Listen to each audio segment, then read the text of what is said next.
Bapak Ibu Saudara yang dikasihi Tuhan, kita bersyukur pada kesempatan ini kita bisa bersama-sama bertemu lagi di dalam ibadah tengah pekan kita. Kita akan bersama-sama berdoa sebelum kita memuji bahkan mendengarkan firman Tuhan. Mari kita berdoa. Bapa yang di surga, kami datang kembali kepada Engkau di sore malam hari ini. Kiranya Tuhan memberkati menolong kami agar kami bisa memuji membesarkan nama Tuhan dengan sepenuh dan segenap hati kami.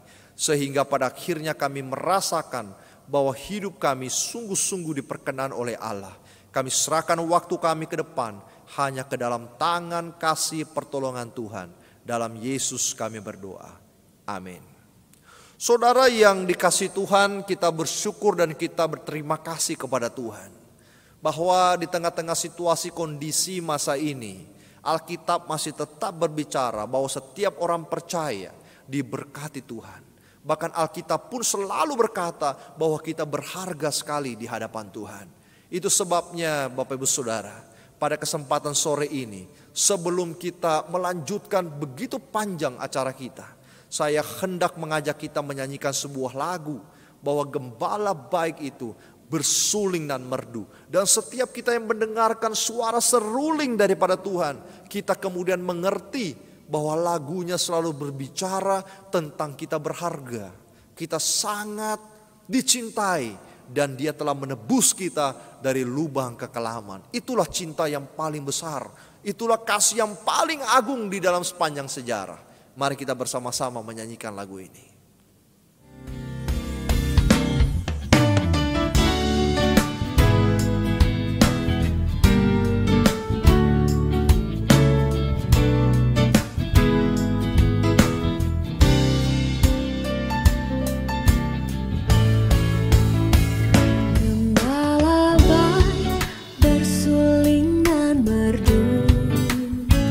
Membimbing aku pada air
Saudara, sebelum kita mendengarkan firman Tuhan, saya mengajak kita bersama-sama menyanyikan satu lagu lagi, Mampirlah Tuhan dengarkan doaku, agar kita pada hari ini bisa kembali mengingat bahwa Tuhan itu tidak pernah berlalu dalam hidup kita. Dia selalu mampir, menolong kita, dan memberkati hidup kita.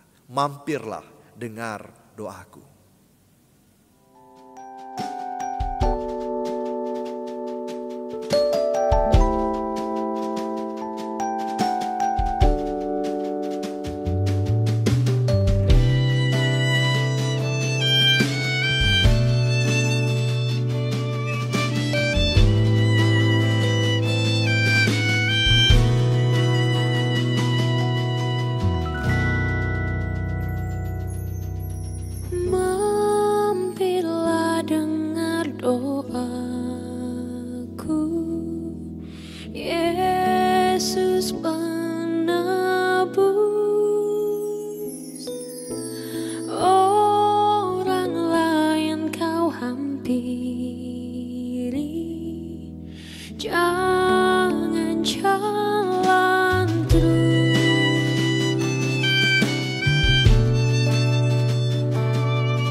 Saudara yang diberkati Tuhan, kita pada kesempatan ini akan bersama-sama mendengarkan firman Tuhan dari 1 Yohanes pasal 4 ayat 4 sampai 6.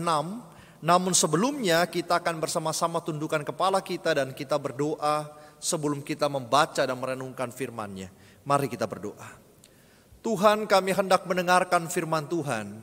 Kiranya Engkau menolong kami agar kami bisa mengerti firman itu dan menaruhnya di dalam hati kami dan menjadikan hati kami tanah yang subur, agar benih firman itu yang sudah jatuh di dalam hati kami bertumbuh dan berbuah sehingga kami bisa memuliakan Tuhan.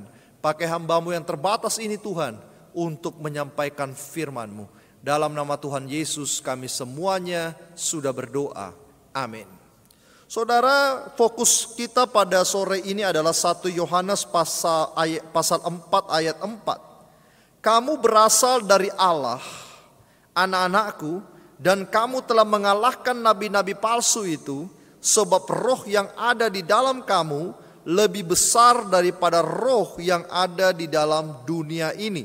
1 Yohanes 4 ayat 4. Saudara, mungkin kita semuanya pernah bertemu dengan orang yang selalu mengeluh. Kerap kali di dalam hidupnya selalu berpikir negatif tentang kondisi-kondisi yang ada di sekitarnya. Bahkan tidak jarang dia kemudian menyesali kondisi situasi hidupnya. Padahal bagi sebagian orang, Bapak Ibu Saudara, dia adalah orang yang sangat beruntung. Tetapi dia tidak pernah merasa seperti itu. Justru dia merasa bahwa hidupnya itu sama sekali nothing. Padahal orang itu hidup di dalam Kristus atau dia percaya kepada Kristus. Rasul Yohanes dalam suratnya ini memberitahukan kepada kita bagaimana kita bisa menjadi orang yang memiliki sukacita. Orang yang selalu merasa diri sebagai pemenang kehidupan ini. Ada 3 rahasia untuk menjadi orang yang penuh sukacita. Orang yang dapat melihat bahwa hidup kita itu adalah hidup yang diberkati, saudara. Yang pertama, kita perlu menyadari bahwa kita itu berasal dari Allah, bukan dari pribadi yang lain. Saudara, agama tidak menjamin seseorang itu memiliki kekuatan iman dan pengharapan di dalam hidupnya. Agama tidak menjamin hal itu. Dalam realita kehidupan kita tidak sedikit kita menyaksikan orang Kristen yang justru kalah di dalam pertempuran-pertempuran atau peperangan iman mereka. Apalagi kondisi pada hari ini Bapak Ibu Saudara, makin banyak kita melihat kesedihan, makin banyak kita melihat keluhan, makin banyak juga kita melihat orang-orang yang menyerah dengan kondisi yang ada. Mereka kemudian emosi, mereka meninggalkan Tuhan, mereka lagi kemudian menggerutu dan mencaci maki kondisi sekitarnya. Seperti yang saya katakan di awal tadi bahwa mereka mulai menyesali hidupnya. Saudara, kenapa hal itu bisa terjadi? Itu karena kita terlalu kuat memfokuskan diri kita pada pribadi kita yang rapuh.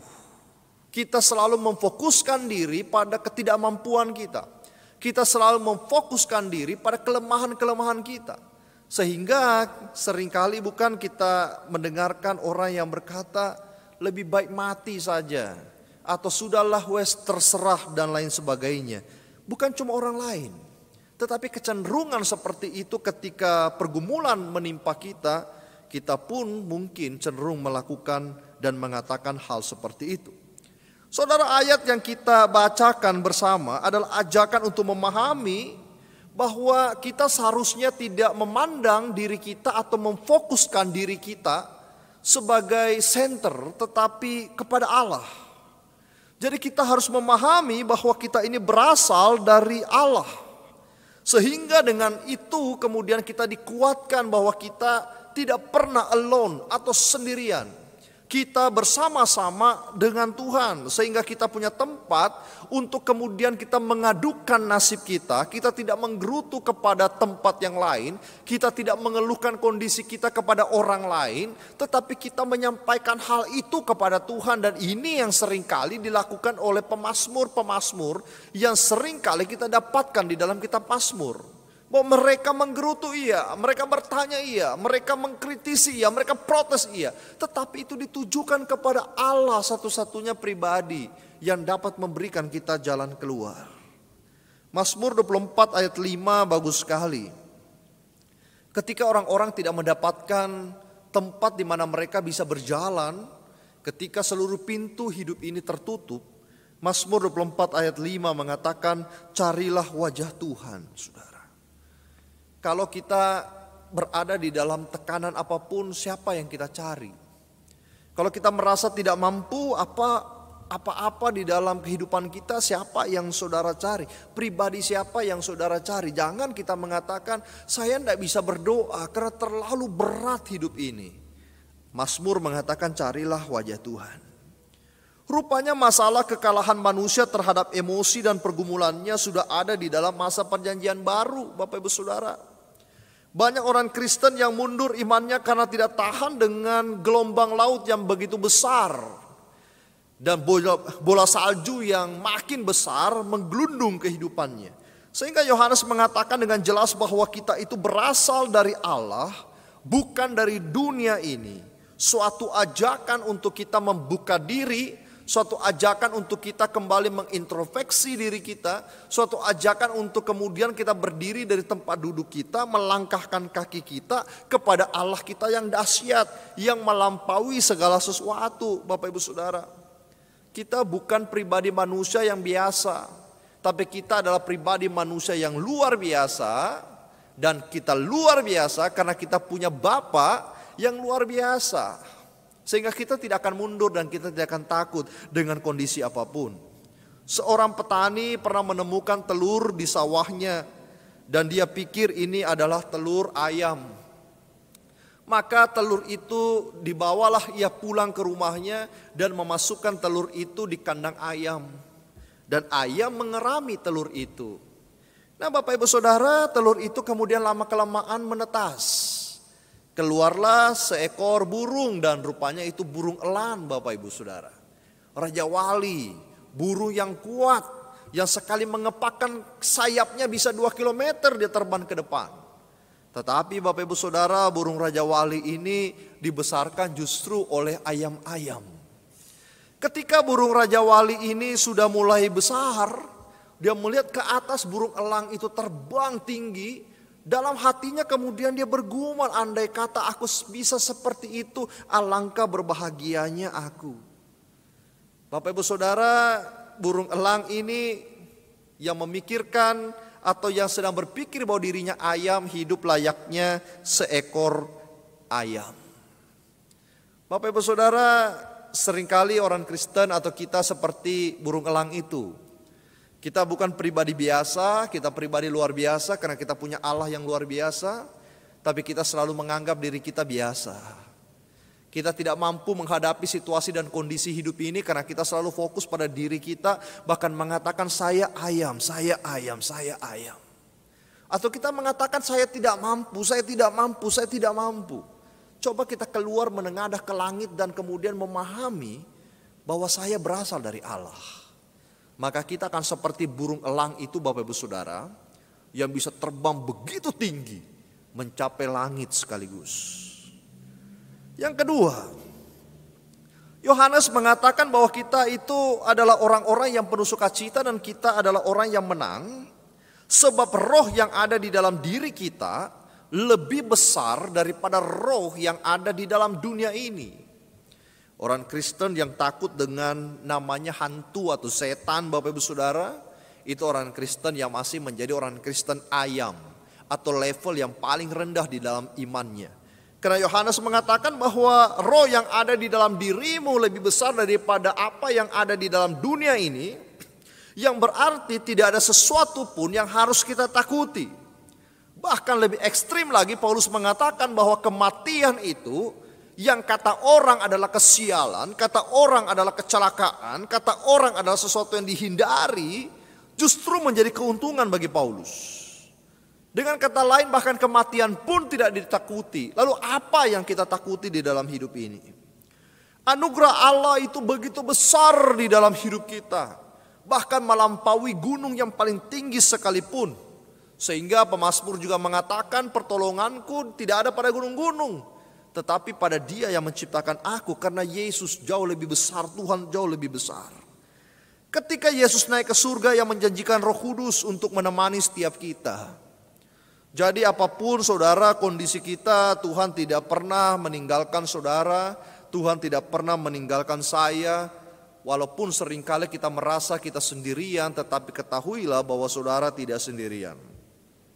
Roh itulah yang dikatakan Yohanes sebagai roh yang lebih besar daripada roh yang ada di dalam dunia ini, yaitu Roh Kudus. Apa itu roh dunia ini? Roh dunia ini adalah roh iblis yang membisikkan kita ketakutan. Roh dunia ini adalah roh ketakutan, roh kekhawatiran, roh kegelisahan, dan lain-lain yang membawa kita menjadi pribadi yang kurang percaya lagi pada kuasa Tuhan. Dan kemudian roh itu mencoba mengiring kita untuk meragukan pemeliharaan Tuhan di dalam kehidupan kita. Dalam 1 Yohanes pasal 2 ayat 16 mencantumkan 3 jenis keinginan manusia. Keinginan saya dan saudara. Keinginan daging, keinginan mata, serta keangkuhan hidup. Semua itu tidak dapat dikalahkan oleh iman kita jika betul-betul kita tidak memfokuskan hidup kita pada Allah. Tetapi semua itu keinginan mata, keinginan dunia, keangkuhan hidup bisa kita kalahkan apabila kita berseru dan memegang tangan Tuhan sembari menyadari bahwa roh yang ada di dalam diriku lebih besar daripada roh yang ada di dalam dunia ini. Saudara, di Thailand ada semacam pertunjukan gajah, yang mana gajah itu bermain-main dengan orang-orang yang ada di sekitarnya. Ada saatnya gajah itu mengangkat kaki dan seakan-akan mau menginjak orang yang ada di bawah. Tapi terang saja orang yang berada di bawah itu berteriak ketakutan. Namun yang luar biasa adalah ketika ada anak kecil yang berbaring di bawah sementara gajah itu sudah mengangkat kaki seakan-akan mau menginjaknya. Anak kecil itu justru tidak takut, dia malah tertawa terbahak-bahak. Mengapa anak kecil ini sama sekali tidak takut sementara orang-orang banyak itu berteriak ketakutan? Jawabannya sederhana, karena anak itu adalah anak dari pawang gajah tersebut. Saudara, kalau kita punya Tuhan dan kita kenal siapa Tuhan kita, saudara. Kalau kita menyadari bahwa Tuhan kita adalah Allah yang bisa mengatasi segala persoalan ini, dan masalah itu seperti gajah yang mau menginjak kita, kita akan tertawa terbahak-bahak. Kenapa? Karena kita menyadari bahwa roh yang ada di dalam diriku, Roh Kudus itu, jauh lebih besar daripada roh yang ada di dalam dunia ini. Sehingga kita tidak takut dengan kondisi dan situasi apapun. Dan yang ketiga, roh yang ada di dalam diriku inilah tidak hanya aku pahami sebagai lebih besar, tetapi aku juga tidak bisa berdiam diri secara pasif. Aku harus aktif melawan masalahku. Dengan cara apa? Yang ketiga adalah datanglah selalu kepada Tuhan. Saudara, anak saya yang masih kecil selalu datang sama saya dan mengatakan, "Papa, saya mau ini, Papa ini loh." Jadi dia mencoba menuangkan pikirannya dengan bahasa yang terbatas sekali. Tetapi dengan di situ kemudian saya bisa memahami lebih dalam bagaimana perasaannya, apa yang ada di dalam pikirannya, bagaimana perkembangannya, dan lain sebagainya. Bukankah kita harus juga beraksi seperti itu kepada Tuhan? Bahwa iman yang kita miliki, pemahaman yang kita miliki tentang Dia, harusnya membawa kita memiliki sebuah relasi yang bersumber dari pengetahuan itu, sehingga hubungan kita makin hari makin terjalin erat bersama Tuhan. Bagaimana kita bisa bergaul dengan Tuhan? Bagaimana kita bisa percaya sepenuhnya kepada Tuhan kalau kita mengerti Dia tetapi kita tidak datang kepadanya? Kita hanya tahu di kepala kita bahwa Dia sanggup, Dia besar, Dia lebih kuat daripada yang lain. Roh yang ada di dalam diriku lebih besar. Kalau kita kemudian tidak meminta Tuhan menyatakan karyanya di dalam hidup kita, dan itu semuanya bisa terjadi kalau kita punya relasi yang baik dengan Tuhan. Ayub ketika melawan situasi dalam hidupnya, emosinya, teologianya bisa kita lihat di situ. Bahwa dia waktu hidupnya baik, dia selalu berdoa pada Tuhan. Waktu hidupnya buruk, dia tetap percaya Tuhan punya maksud dan rencana. dan dia tidak pernah berhenti datang kepada Tuhan, di dalam situasi apapun dalam hidupnya, dia memajukan imannya, dan justru di dalam pergumulannya itu ia mengasah imannya, dan justru di dalam pergumulannya itu nyata kesetiaannya, dan di dalam pergumulannya itu ia makin matang di dalam Tuhan, dan pergumulan itu adalah sesuatu yang baik. Tekanan itu sesuatu yang baik apabila kita maknai secara positif. Apabila itu membawa kita makin dekat pada Tuhan. Apabila itu membawa kita makin peka dengan suaranya. Apabila itu mematangkan kita makin mengasihi orang yang pernah mengalami pergumulan sama dengan kita. Itu jauh lebih baik daripada seseorang yang hidup di dalam kekristenan. Hidupnya mapan dan enak terus. Tidak pernah berpikir susah atau tidak pernah hidup dalam kesusahan. Dia mungkin tidak memiliki kepekaan seperti orang Kristen yang pernah mengalami pergumulan dan masalah. Sehingga di sini Yohanes mau mengatakan kepada kita bahwa tetaplah memikirkan roh yang ada padamu jauh lebih besar, dan sampaikan itu juga kepada orang Kristen yang lain. Situasi hari ini tidak sedang baik-baik saja, bukan? Banyak masalah yang kita hadapi. Tidak usah situasi ini saja. Ketika situasi ini pun berlalu, masalah selalu datang bergantian di dalam hidup ini.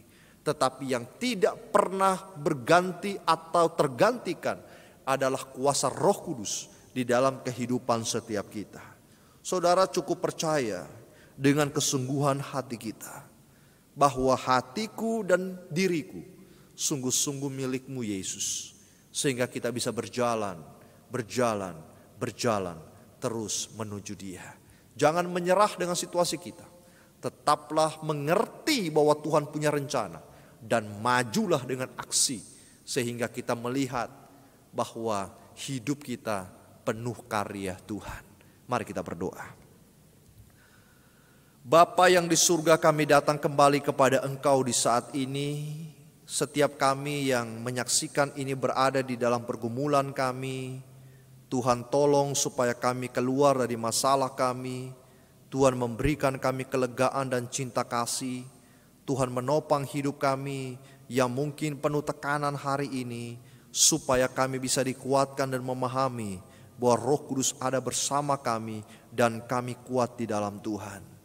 Pergumulan hidup keluarga kami, pergumulan pekerjaan, pergumulan toko usaha kami, Tuhan juga jamah, Tuhan perbaiki yang rusak, yang susah Tuhan berikan kelegaan, dan hati yang sudah jauh Tuhan panggil kembali. Terima kasih Tuhan, Indonesia pun kami serahkan ke dalam tangan-Mu. Engkau juga pimpin sertai bangsa ini, agar bangsa ini hidup selalu di dalam pertolongan Tuhan. Kami serahkan kami semua ke dalam tangan Tuhan. Hari esok, hari lusa, bahkan seterusnya, kami sungguh percaya dan pasrah penuh kepada Engkau. Di dalam nama Tuhan Yesus kami bersyukur dan kami berdoa. Amin.